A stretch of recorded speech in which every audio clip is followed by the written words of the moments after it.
Hey everybody, Matt Connerton here on remote transmission on IPMNation.com, back at the Wei Chi Healing Center and Shop here in Haverhill, Mass. for day 2 of the grand opening. Sitting here with Mike Berry. How are you, Mike? Very well, thank you. Good, good. And what do you do here at the Wei Chi Center? I offer hypnotism. I do Usui Reiki. Okay. And I'm also integrate NLP, neuro-linguistic programming, into my practice of hypnotism. Fantastic. As we were talking a little bit before the interview, I'm a hypnotist as well, and one of the things that got me into it was learning about NLP and the power of neuro-linguistic programming. I think it's just amazing, and I tell everyone about it. I know that I've had a lot of success myself using NLP techniques to deal with my own issues, and how I got into it was I learned that first to kind of help myself, and then eventually learned to help others. How did you get into hypnosis? Originally, like 2002, I could not stop smoking. Yep. I was a chronic 2.5 pack a day, lifelong smoker. And I didn't even know at the time I had started smoke cessation by myself, just a little less every day, and I didn't know that's one of the things you should be doing. Right. And I went to see a hypnotist at like a hotel, along with 40 or 50 other people, and I had like a skeptical desperation to go there. Yeah. Didn't believe I'd been hypnotized. Was angry when I left. Thought I spent whatever $70 for nothing, and I never had a cigarette again. Very good. I thought there has to be something more behind this. Right. It took me just some time to think about that, because I wanted to think that it was me and my self-will and my power. And then when I started to learn about hypnotism, I realized it's a very common conception that doing on your own. I wasn't really hypnotized. Most people don't realize they're hypnotized or feel as though they were. Right. They think it's mind control, and that you're supposed to turn them into a zombie and make them do humiliating things that they won't remember. For Well, I still do that. Yes. Sure, of course. Well, yeah. Why not?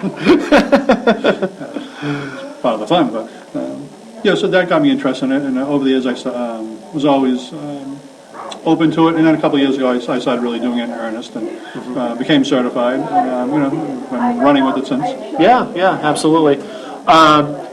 What's the biggest misconception you encounter when talking to people about hypnosis? Certainly that you're going to mess with them, that you're going to make them do things that they don't want to do. And that you somehow control them, like this Manchurian candidate scenario.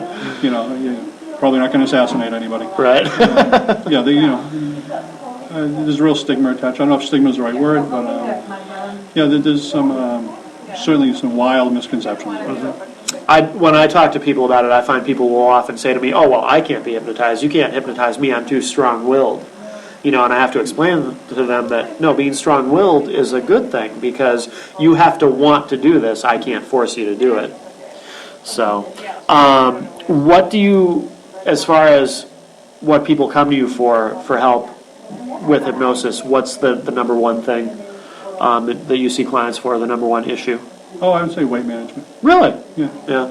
For me, it's stopping smoking. I have a lot of stop smoking clients. Smoke cessation. Yeah, we never stop anything. No, well, that's true. We don't lose weight, we manage it. Not everyone seems to know what cessation means, though, thanks to our wonderful public school system in America. I say cessation to people, and they're like, huh?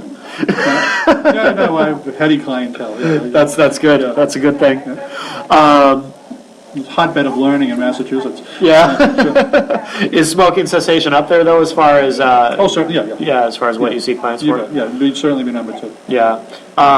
Anything surprising that you see a lot of clients for that you wouldn't necessarily expect? Recently, somebody asked me, I haven't gotten a call back, but it's funny, somebody asked me they wanted to learn to like chicken. Really? Yeah, hairdresser. Yeah. Hairdresser said her life would be much easier if she could learn to like chicken. Really? I don't know what that means.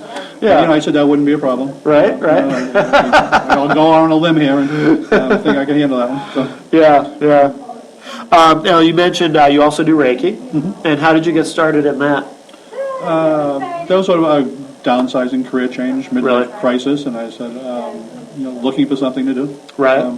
There was no great calling, to be honest. Sure. But I thought, I did some research on it and said this would be really great. And I looked into, people offer these one-day, 6-hour courses, and I thought that was a little weird. It's actually a 16-week course, so I thought it was much better prepared, a more honest education, I guess. I mean, Sure. obviously, I could study for years, but Sure. and as soon as I started doing it, I had some great successes. Yeah. People who had tried many different modalities, alternative healing. I had a friend who, went to Mass General, herbalist, acupuncturist for his stomach, and nothing helped. And I ended up working with him in Cambridge for a couple of weeks, and I brought my table up, and he had never felt better in years. Really? And it was one of the great convincers for me that it was, truly legitimate. Working on at the time my girlfriend's daughter, and she slept for 14 hours after her treatment. Really? So I thought, there's no greater compliment than that. Right. She was just lights out. She No never kidding. felt better when she woke up. So I've always enjoyed being able to do that with people. Yeah. I try and keep my rates really low to offer it. Some people believe if you charge a little, it looks like you don't know what you're doing. Sure. And other people say you're pricing the average person out of it. Right. So I like to keep that really low. I think Yeah. it's out of all these modalities, it's a very loving modality. Yeah. It's you're actually touching somebody. There's a certain trust there, that sort of issue. So the first time I really ever did it was my son. He had 102.6 temperature, and it was funny because I was just been certified, and he goes, "Dad, why don't you do Reiki on me?" And I wouldn't have thought of it. The brilliant, loving father who's certified. Okay, son. Yeah, the child shall lead them. Yeah. And I just he hadn't had any medication, nothing had changed. So I said, okay. I just focused on his chest and on his head. And, half hour later, I said, "Come on, let's grab your temperature," and it was 98.8. And he's looking at me as though I was this, godlike being. Yeah. And I was like, because I was, and I continue to be. But so that was one of those great convinces too. That Yeah. was just this works, it's real, it's fun, and people mention placebo effect, and that's fine.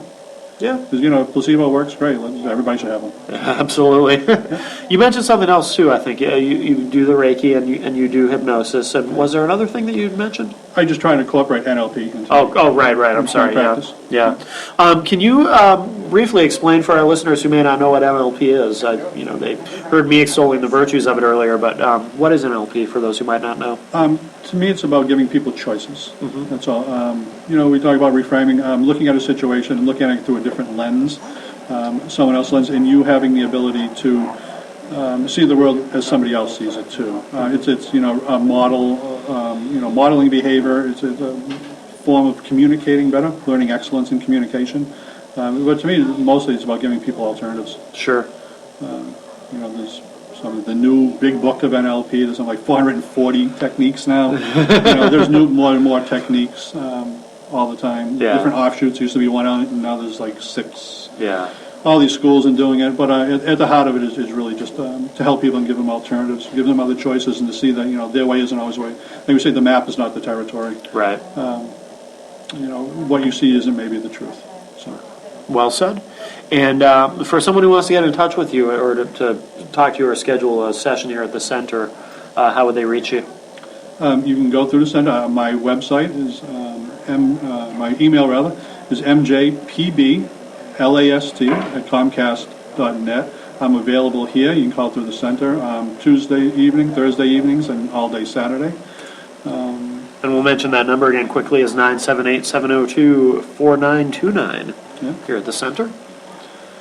And we'd love to see you. Come on down, and there's a nice group of people here, and you won't be sorry you came. Great. Well, Mike Berry, thanks a lot for joining us here today. Thank you.